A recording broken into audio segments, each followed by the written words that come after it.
ഇതാണ് ചീക്കുവും വീക്കും. അവർ ജനിച്ച് 2 ദിവസമായപ്പോൾ ഉള്ള വീഡിയോസാണ് ഇത്. ഷീക്കു പെണ്ണും വീക്കു ആണുമാണ്. രണ്ടുപേരും നല്ല കമ്പനിയാണ്. എപ്പോഴും ഒന്നിച്ചായിരിക്കും നടപ്പും ഇരിപ്പും കിടപ്പും എല്ലാം.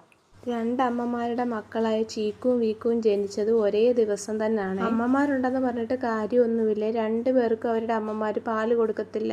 അവരമ്മമാരുടെ അടുത്ത് പോവാറുമില്ല. എപ്പോഴും വീടിനെ ചുറ്റിപ്പറ്റി അവിടെയൊക്കെ തന്നെ ആയിരിക്കും. നമ്മൾ കുപ്പിപ്പാലാണ് ഇവർക്ക് കൊടുക്കുന്നത്. ഇവരിപ്പോൾ ജനിച്ചിട്ട് ഒരു 1.5 ആഴ്ചയായിട്ടുണ്ട്. ജനിച്ചൊരു 2 ആഴ്ചത്തേക്ക് നമ്മൾ ഇവർ രാത്രിയിൽ വീട്ടിലൊരു കാർഡ്ബോർഡിനകത്തായിരിക്കും വെക്കുന്നത്. ഇവരുടെ 2 പേരെ അമ്മമാർക്ക് ഈ കുഞ്ഞുങ്ങളുടെ അമ്മമാരാന്നുള്ള ഒരു വിചാരവും ഇല്ല. കുഞ്ഞുങ്ങൾ അടുത്തോട്ട് ചെല്ലുന്നത് പോലും ഇഷ്ടമല്ല. ഇടയ്ക്ക് നമ്മൾ പാല് പിടിച്ചു കൊടുക്കും. 2നും വലുതായിട്ട് പാലും ഇല്ല. ഇവർക്ക് നമ്മൾ രാവിലെ ഉച്ചയ്ക്കും വൈകിട്ടും പാല് കൊടുക്കും. ഇടയ്ക്ക് കഞ്ഞിവെള്ളവും കൊടുക്കും. 2 പേരുടെ പാല് കുടിക്കാൻ ഭയങ്കര അടിയാണേ. ഇവരുടെ പേര് ഇവർക്ക് നന്നായിട്ട് അറിയാവേ. നമ്മൾ എവിടെ നിൽക്കുവാണെങ്കിലും അവർ വിളിക്കുമ്പോഴത്തേക്ക് പുറകെ ഇങ്ങ് വരുവേ. മനുഷ്യന്മാരെ വലിയ കാര്യമാണ്. എപ്പോഴും നമ്മുടെ ബാക്കിൽ ഇങ്ങനെ ഓടിക്കളിച്ചുകൊണ്ടിരിക്കും.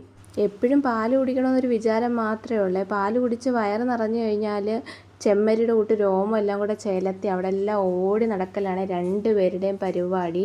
അപ്പം ശരി, പിന്നെ